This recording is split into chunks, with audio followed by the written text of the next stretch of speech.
Hello everyone and welcome back to an episode of HP Gaming's GameLINK that I am very excited about. In the far reaches of the deepest corners of the universe there lies a planet that has been sought after and steeped in conflict for millennia, for an eternity. And in amongst the war, in amongst the backstabbing, the conflict and the struggle, one universal truth remains. The spice must flow. This is Dune Imperium.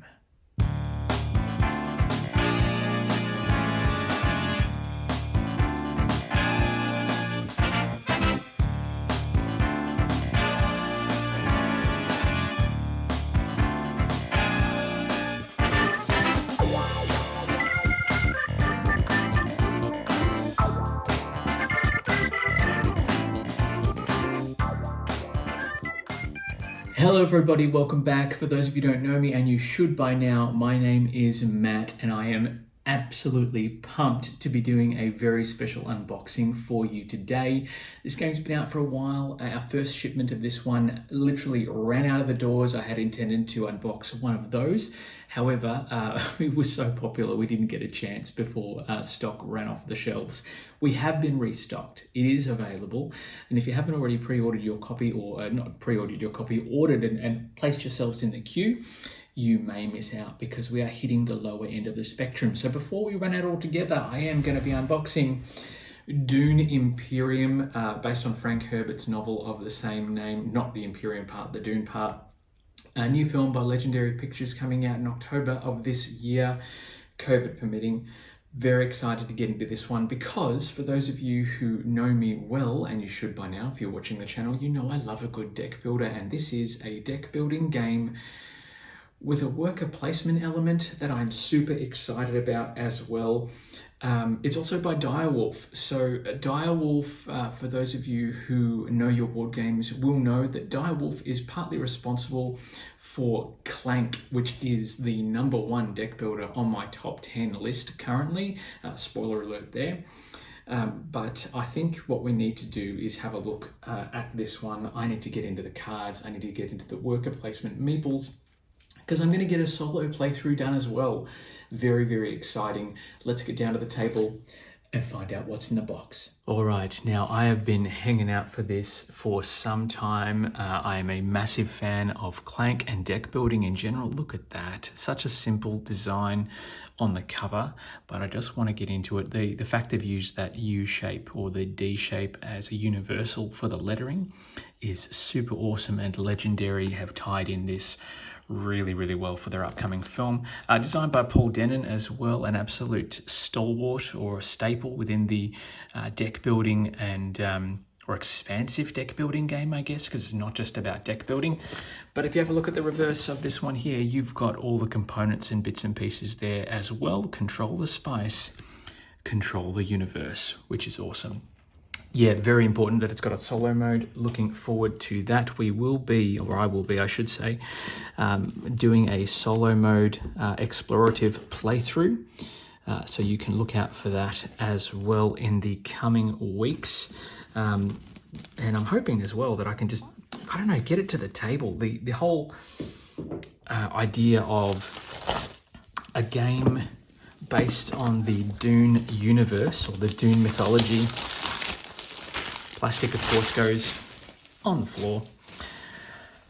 Just excites me. It just looks so good. So good. Look at it. Look at it. It's so great. And those of you who haven't yet played this one, I know you're very jealous, but look, I'm excited to share with you the contents of, oh yeah.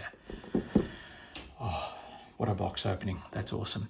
All right, let's put that to the side and let's have a look. Oh my goodness. See, I love it when people think about what you see when you first lift the lid on a game box, and look at this. This is a bit of a overview of the game, what you can expect, but look at that sandworm in there as well. Holy goodness gracious me. Whoever controls the spice controls the universe. The art in this is going to be absolutely epic. Oh my gosh. All right, so I think that's the actual rule book. So I'm going to just open this one up a little. Let's see what we've got here. I won't go through the entire contents of the rulebook because it's going to be a little bit involved. There's a lot to understand because from what I understand of the game, there's actually sort of two ways to play your cards. You can use your cards to send your workers out onto different sites, or you can use your cards to generate resources a la a standard deck builder. So as you can see, there's a bit involved. There's also a combat component where you need to build up your military elements or presence so you can dominate the battlefield, because at the end of each round there is combat. Or conflict, I should say, and as you win the conflict, you get rewards and points. And obviously, first player to reach a certain number of victory points wins the game, or by the end of 10 turns, whoever's got the highest amount of victory points will win the game. You can see there the victory point marker there. Yeah, that's the rule book. It looks like it's pretty straightforward. I love the cover of that. That's amazing. And then you've got here solo and 2-player game references here. So that's all the information you need to have a solo and a 2-player game. Solo information there, how you change your degree of difficulty with starting resources, etc. And then you've got the board space guide as well. So this here, it talks about the different spaces that are available on the board and all the bells and whistles that or the effects they have on the game as well, which is awesome. A lot of reading, but at the same time, I love reading a good rulebook. And then we've got all the different components. Okay, so we've got the tokens here and a lot of punch board and the board as well. This is, I think is it Baron Harkonnen there? I'll be interested to see different symbols, different houses. And then you've got victory point markers there as well. Infinity, I think this is a different, from what I understand, the different factions. And then you've got the sandworm tile as well, which I think is a first player marker, which is very cool. And the token's quite thick on the boards. Standard chipboard, but at the same time, really good quality components, which we've come to expect from Direwolf. And Gale Force 9 as well. It looks like we've got some conflict markers here.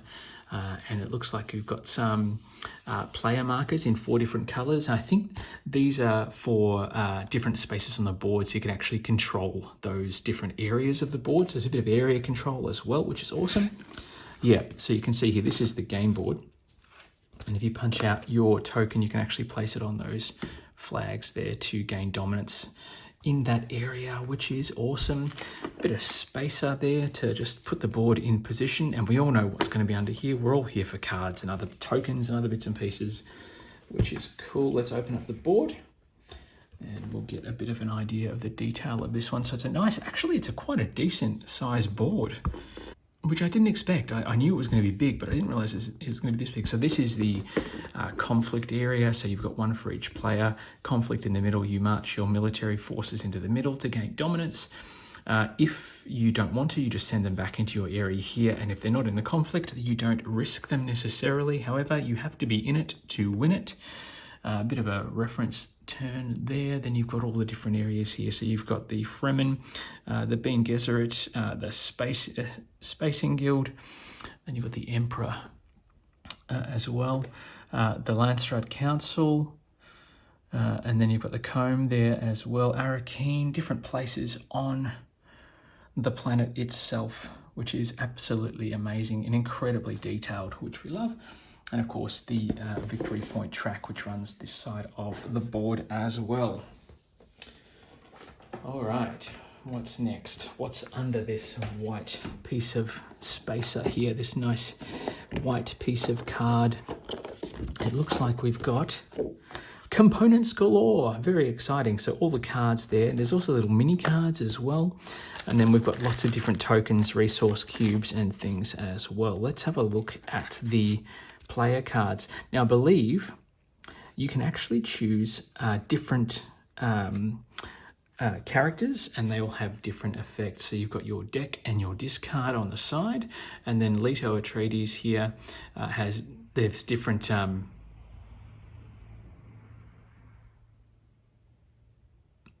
different abilities on each of these cards. So if I swing through these, now I am shooting in high definition, so if you want to pause the video, you can. There's Paul. Look at the top card of your deck at any time. And then you've got, there he is, Vladimir Harkonnen, of House Harkonnen, obviously.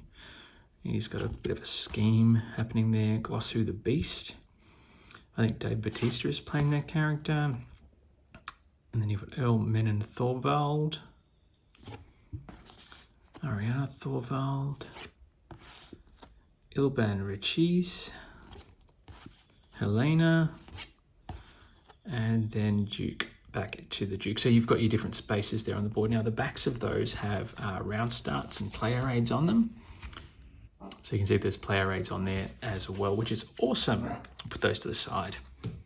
All right, let's get into some tokens. So these are, it looks like there's a couple of different baggies, which is great for all the different components. The gel we'll get rid of.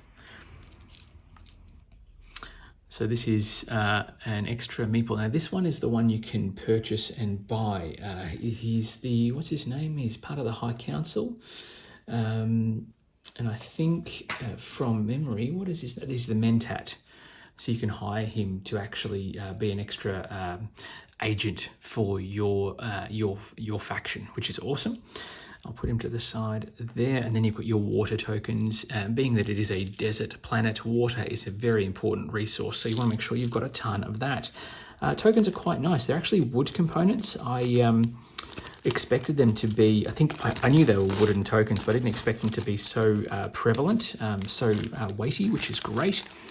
And you've got another big baggie here, empty bag there for other things as well, so you can put all the components in one bag if you wish. We'll get rid of the gel.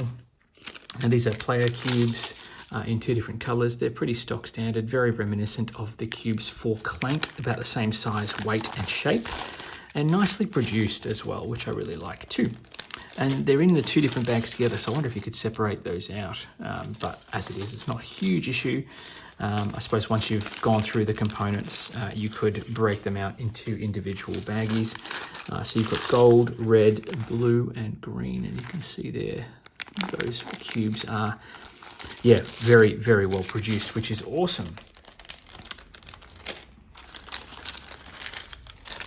And we've got, if I can get that bag out again, there's a lot of silica gel here.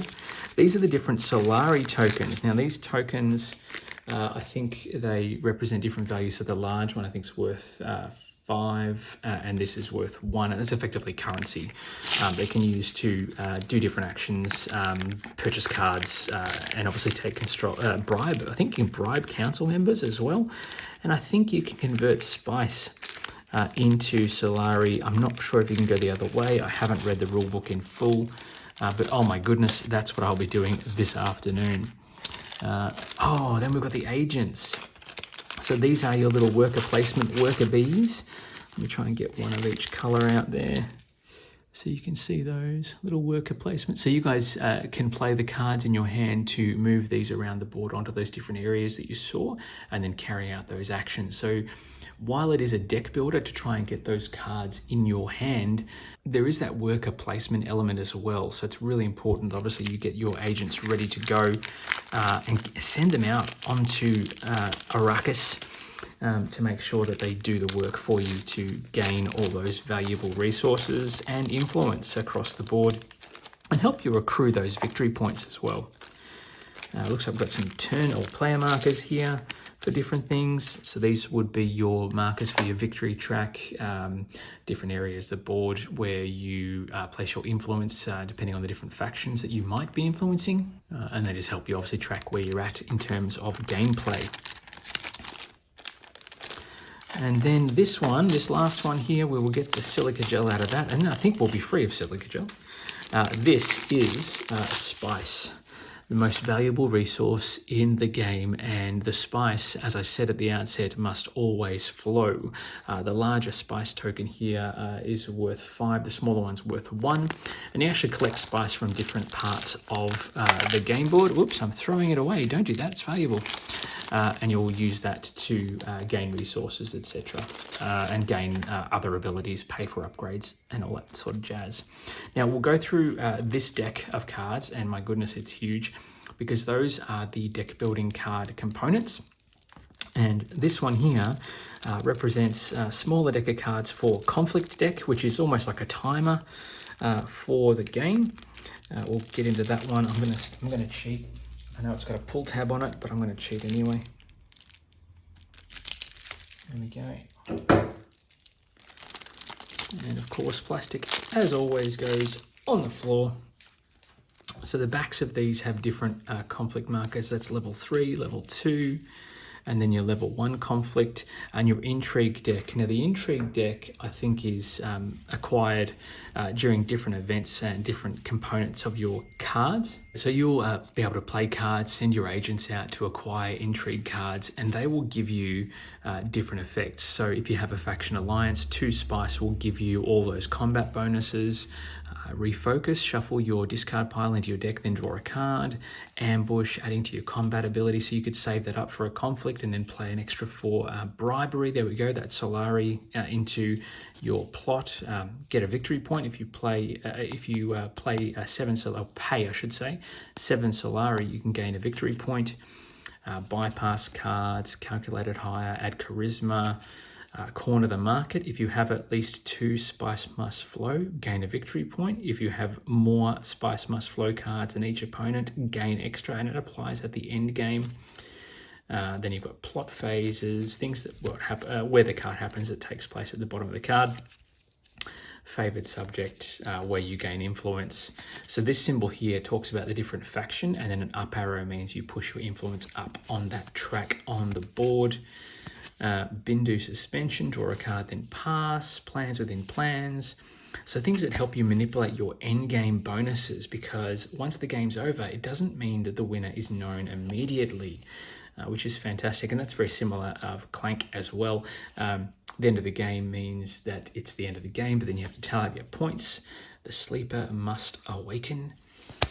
Tiebreakers, to the victor. When you win a conflict, you get 3 spice. Water of Life, pay a water and a spice to draw 3 cards. Urgent Mission, recall one of your agents, and then Windfall, you get 2 Solari, and that is the Intrigue deck. Then you've got your conflict cards, and they obviously get nastier as bigger as the conflicts go further along this basic skirmish. So if you come first in the skirmish, you get a victory point. Second gets a water. Third gets a spice. Again, victory point, intrigue card, and 2 Solari, just the Solari. So different rewards. You get a random ranking boost with all the different factions. Now, I think in different games, if you have a tie for second place, then no one gets that reward. I can't remember the specific rules, but it talks about all the different of those in the rulebook. So you get to choose 2 influence tracks to increase, which is awesome. You get the Mentat if it's available. These are cool conflict rewards, and it's going to be very strategic. You may not want to get the 2 victory points because that might push the end game. So yeah, lots of things to think about. And obviously you don't necessarily know the conflict rewards. Maybe you do. I'm not entirely sure. I'll have to obviously get into the rulebook, and once we have a solo play, we will understand more about this great game. All right, we are here now going into the main deck of cards, which is what we're all here for. Let's get in there.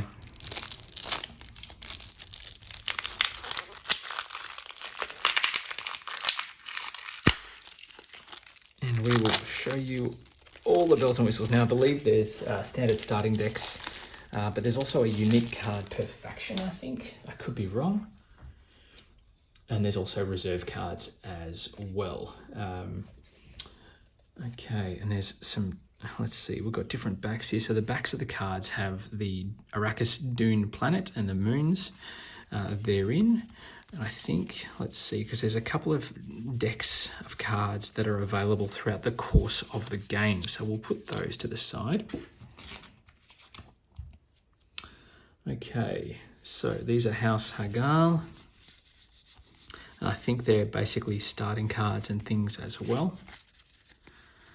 So these are solo cards and 2-player cards, and then you've got everything else here as well. So let's quickly go through these. They're on a different angle than what we're used to.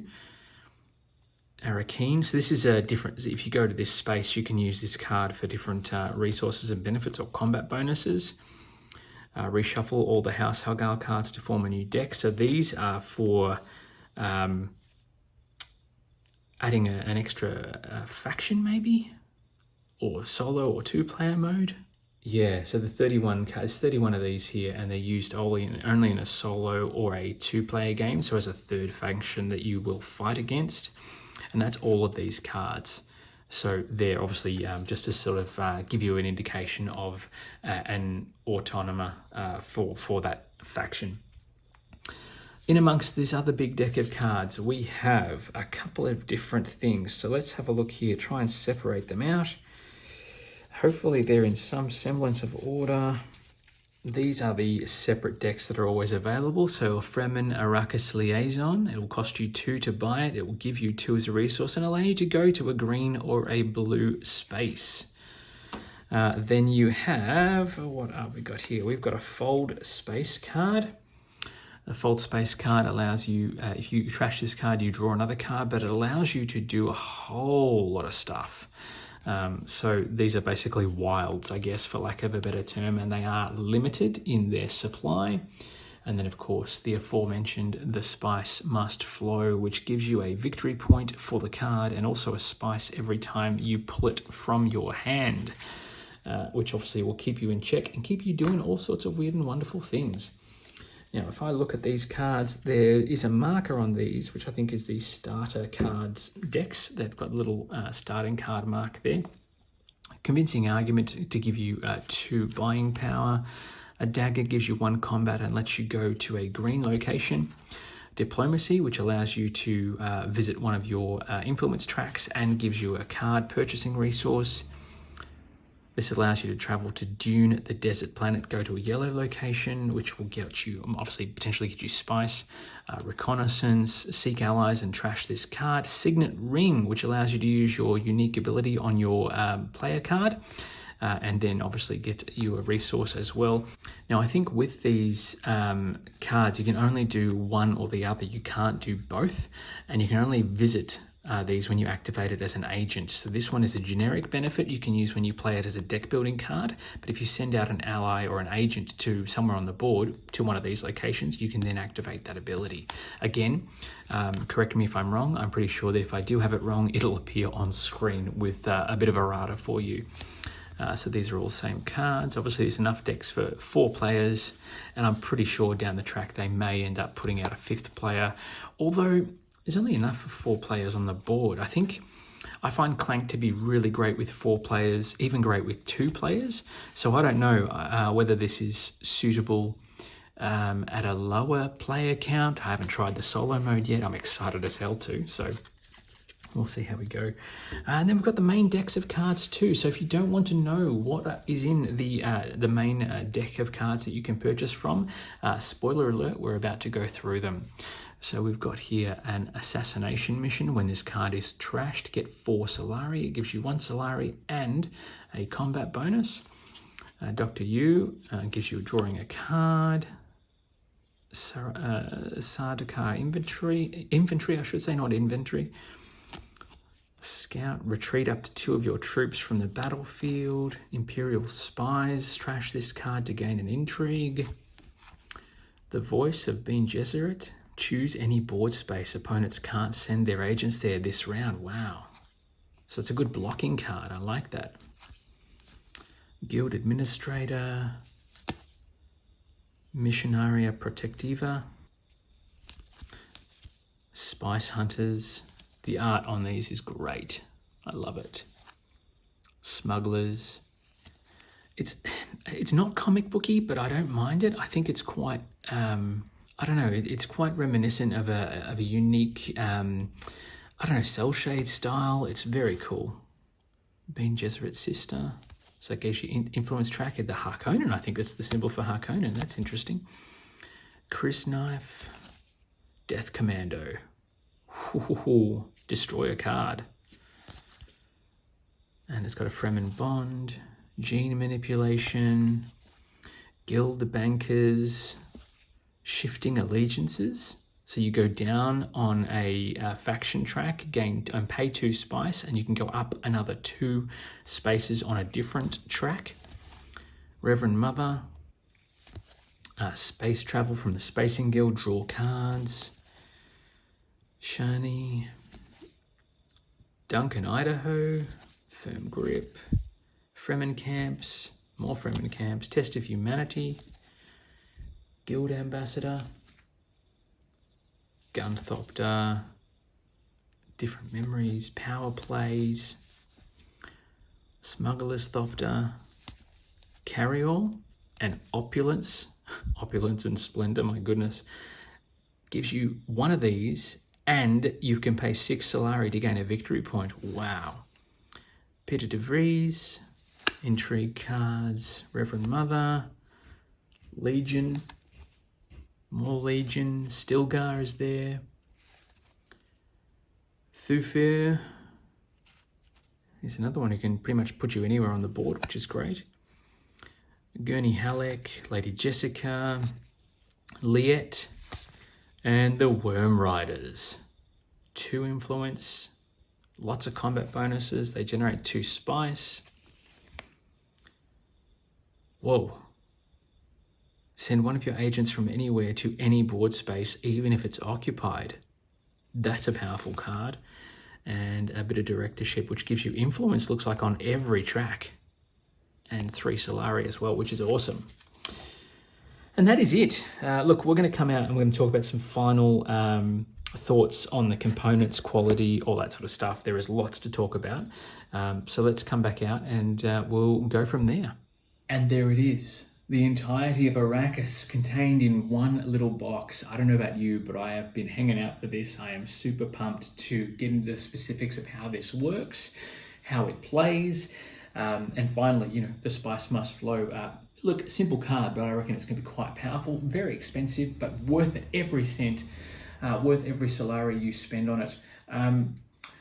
Dune, for me, has always been the science fiction story. It's one of those films that is sometimes hard to watch because it is very long, but at the same time, I'm interested to see what they do with it in October when the re-release or the reboot, I guess, for lack of a better term, comes out.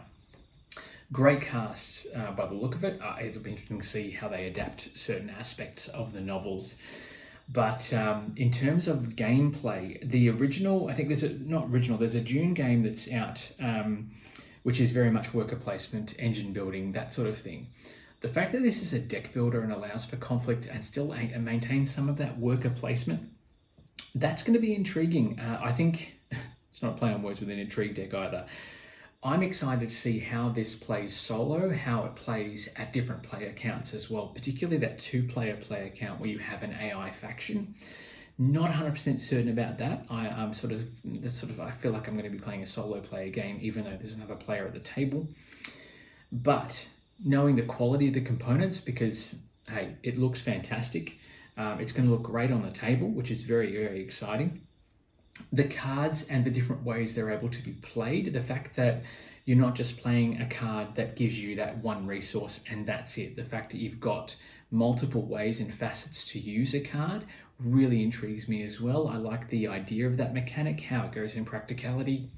Who knows? We'll have to wait and see when we get our playthroughs done. But Dune Imperium, I've been very excited for. I've seen lots of buzz about it on the interwebs, and now I can be a part of that and experience it, along with you guys as well, who get a chance to experience that too. What are your thoughts? Have you played Imperium? How do you think it plays? Is it one of your favorites? Is this something that's going to be a killer and jump a couple of spots on my top 10 deck builder list? I don't know. Well, we have to find out. We are going to do a solo playthrough. I'm going to get a solo playthrough recorded for you all with a bit of a top-down view, so look out for that in the not-too-distant future. Until then, folks, that is pretty much all there is to it. By all means, if you're watching this in other parts of the world, we are nearing the end of what has been an crazy, incredible, and unprecedented pandemic. So hopefully you are all keeping safe and well. If you're here in Australia, hopefully we are never going to have one of those snap lockdowns ever again, and we will be okay.